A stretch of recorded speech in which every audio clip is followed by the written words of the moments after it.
ढोलकपुर के लोग बड़े ही भोले भाले और मिलनसार हैं।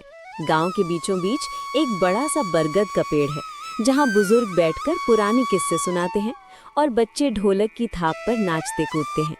लेकिन इस शांत दिखने वाले गांव में हर दिन एक नई सीख और एक नया किस्सा छुपा होता है। तो चलिए चलते हैं ढोलकपुर की गलियों में। ढोलकपुर में भोला नाम का एक व्यक्ति रहा करता था। दिन भर गांव के बरगद के पेड़ के नीचे बैठकर गप्पे मारता है। जब दोपहर को भोला घर आता है, अरे दिन भर कहाँ गप्पे लड़ा रहे थे। घर में एक भी अनाज नहीं है, क्या खाएंगे। घर में एक फूटी कौड़ी भी नहीं है।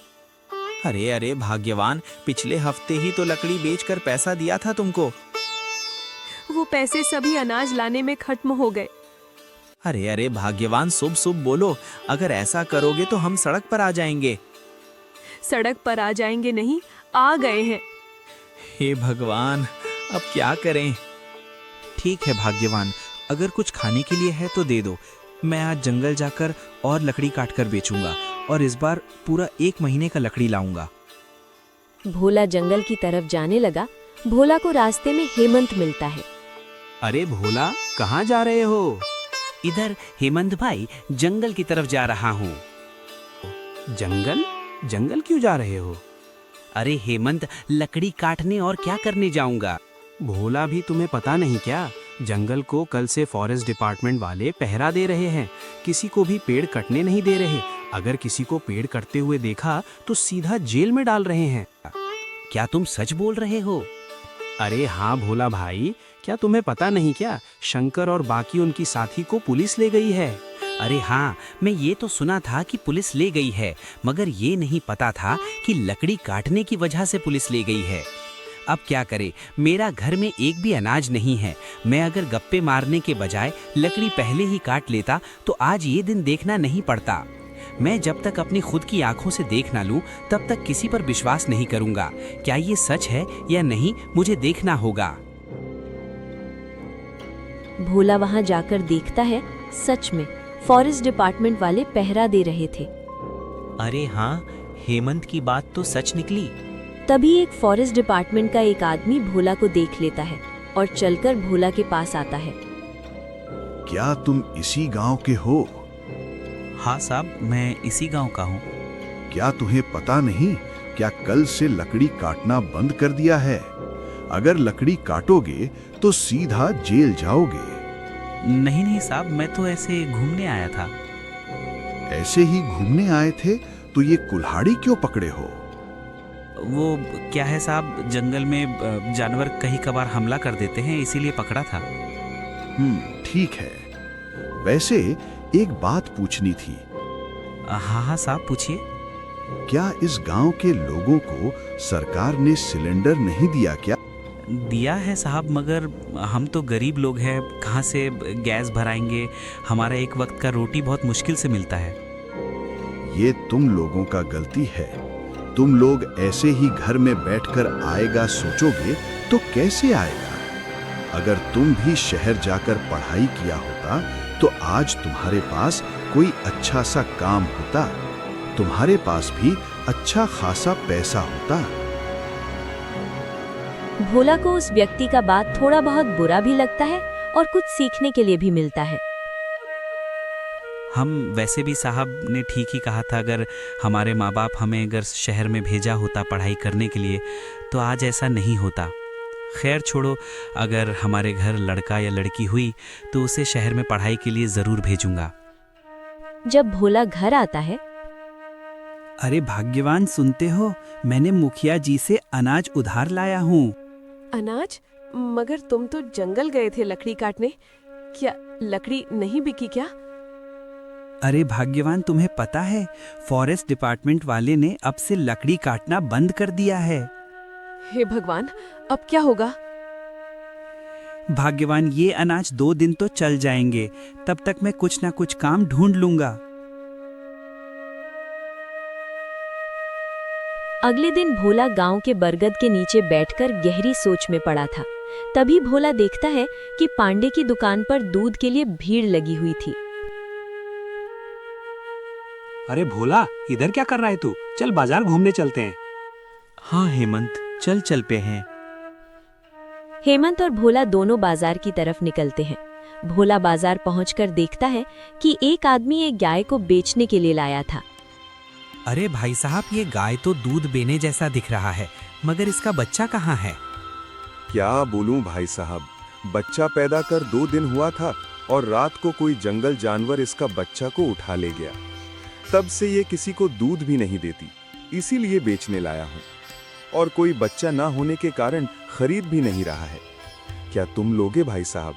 पैसे 1 महीने बाद भी दोगे तो चलेगा। अगर मैं इस गाय को ले गया तो मेरा अच्छा खासा कमाई हो सकता है। वैसे भी गांव में दूध की दुकान पर बहुत भीड़ लगी होती है। मगर ये कैसा दूध देगा? इसका बच्चा भी नहीं है। अगर ये दूध नहीं दिया तो मुझे भाग्यवान और गाली देगा। भाई साहब, इसका बच्चा नहीं है। अगर इसका दूध निकालना हो तो कैसे निकालें? भाई साहब, मुझे अगर उतना पता होता तो मैं ये गाय को क्यों बेचता बताओ। अगर लेना है तो लो भाई, क्या पता तुम्हारे भाग्य में क्या लिखा है। इसको खूब खिलाओ पिलाओ, शायद तुम्हें दूध दे दे। भोला गाय को घर ले आता है। तभी भोला की पत्नी गाय को देख और ज्यादा भड़कने लगती है। अरे भाग्यवान, देखो तो हमारे घर में लक्ष्मी आई है। तुम होश में तो हो? तुम गाय को क्यों ले आए? तुम्हें पता है कि नहीं, अभी हमारे लिए खाने के लाले पड़े हैं, और इस गाय को कहाँ से खाने के लिए कहाँ से लाएंगे?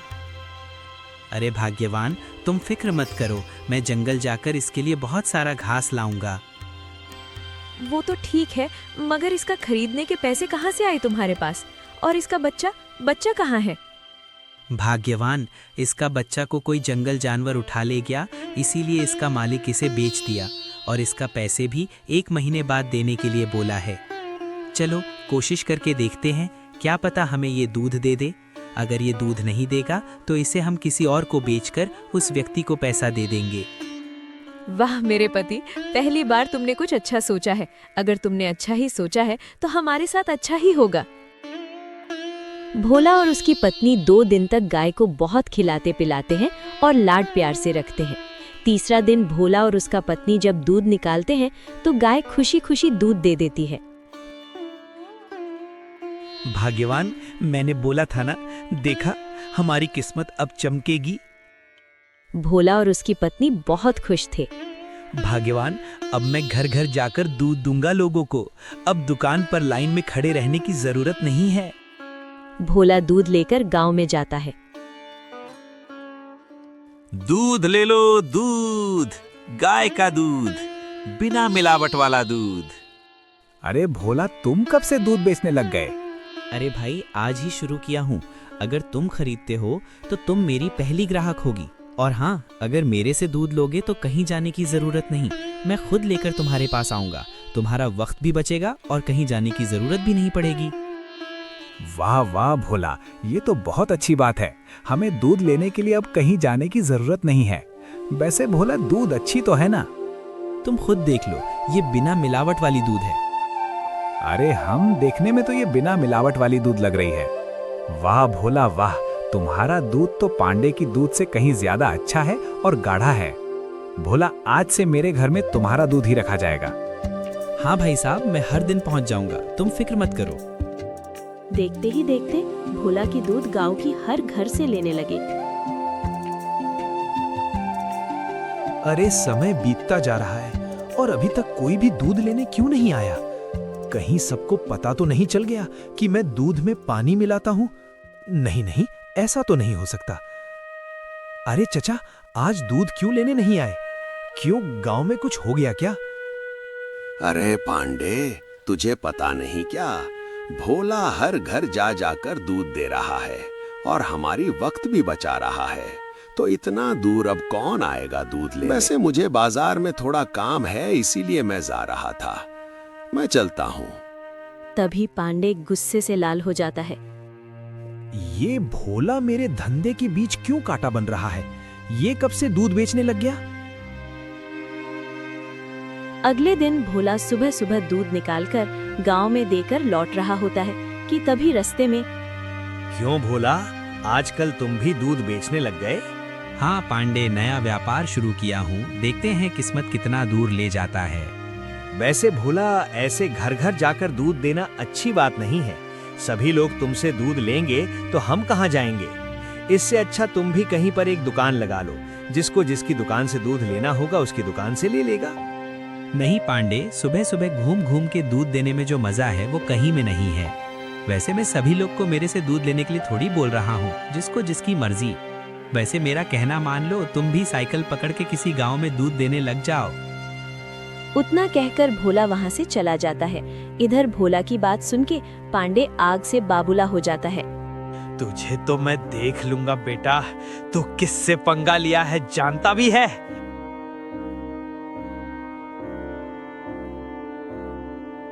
अगले दिन भोला सुबह सुबह दूध निकालता है और दूध निकालने के बाद दूध को रखकर नहाने चला जाता है। तभी पांडे ये सब चुपके से देख रहा होता है। पांडे चुपके से आकर भोला के दूध में चूहे डाल देता है। और ये पांडे ऐसे भोला के घर से दीवार कूद के क्यों भाग रहा है? भोला नहाने के बाद दूध लेकर गांव में जाता है। अरे भोला, जल्दी दूध दो, आज मेरे बेटे के लिए मिठाई बनवाना है। हाँ हाँ, अभी देता हूँ। जैसे ही भोला दूध देता है, छी छी छी, तुम हमें ऐसी चूहे वाली दूध पिलाते हो। पता नहीं भाई कहाँ से ये चूहा आ गया।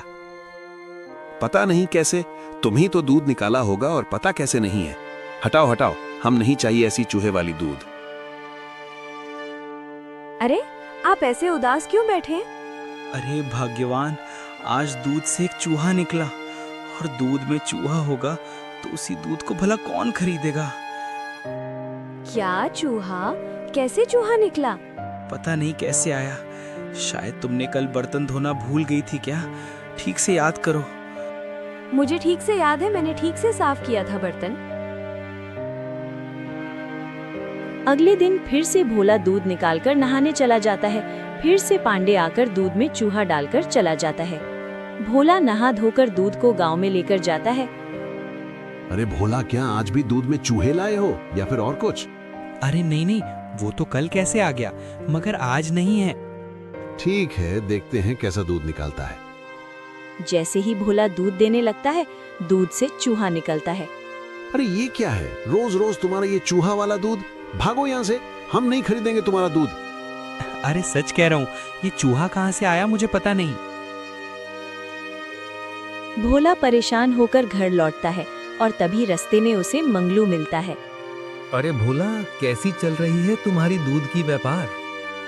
क्या बताऊं मंगलू भाई, पता नहीं 2 दिन से दूध में चूहा निकल रहा है, और पता नहीं कहां से चूहा निकल रहा है। अरे भोला, तुम्हें वैसे एक बात बताना भूल गया। मैं 2 दिन से देख रहा हूँ पांडे तुम्हारा घर की दीवार कूद के भाग रहा था। क्या मंगल भाई पांडे, जो दूध बेचता है वही पांडे? हाँ हाँ, वो ही पांडे। मुझे तो लग रहा है ये उसकी ही काम हो सकता है। हाँ भोला, मुझे तो लगता है पांडे कल भी जरूर आएगा, उसका कुछ करना होगा। तो एक काम करते हैं मंगल भाई। अगले दिन सुबह सुबह भोला दूध निकालकर दूध को रखकर नहाने चला जाता है। रोज की तरह पांडे आज भी कुछ चूहे लेकर आता है और दूध में डाल देता है। अच्छा, तो ये सब तुम कर रहे हो? पांडे रंगे हाथ पकड़ा जाता है। मुझे माफ कर दो, मैंने कुछ नहीं किया। बताओ, तुम ये सब क्यों कर रहे थे? मैंने देखा कि तुम्हारी दूध सभी लोग ले रहे थे, मगर मेरी दूध कोई नहीं खरीदता था, इसीलिए मैंने ऐसा किया। अगर तुम दूसरे की दूध में मिलावट कर सकते हो, तो क्या तुम अपनी दूध में भी मिलावट करते थे? बताओ सच, नहीं तो तुम्हें पुलिस के हवाले कर दिया जाएगा। नहीं नहीं, पुलिस को मत बुलाओ, मैं बोलता हूँ। हाँ, मैं अपनी दूध में पानी मिलाता था। देखा पांडे, दूसरे का बुरा करने से पहले ये भूल गए कि ऊपर वाला सब देख रहा है। भोला की ईमानदारी ने आज तुम्हारी मिलावट का भड़ा फोड़ दिया। आज के बाद तुम्हें कभी दूध बेचने की जरूरत नहीं पड़ेगी, क्योंकि पुलिस आती ही होगी। तो दोस्तों, ढोलकपुर में फिर से खुशहाली लौट आई। पांडे को उसके किए की सजा मिली और भोला ने अपनी ईमानदारी से पूरे गांव का दिल जीत लिया। याद रखिए, सफलता का कोई शॉर्टकट नहीं होता।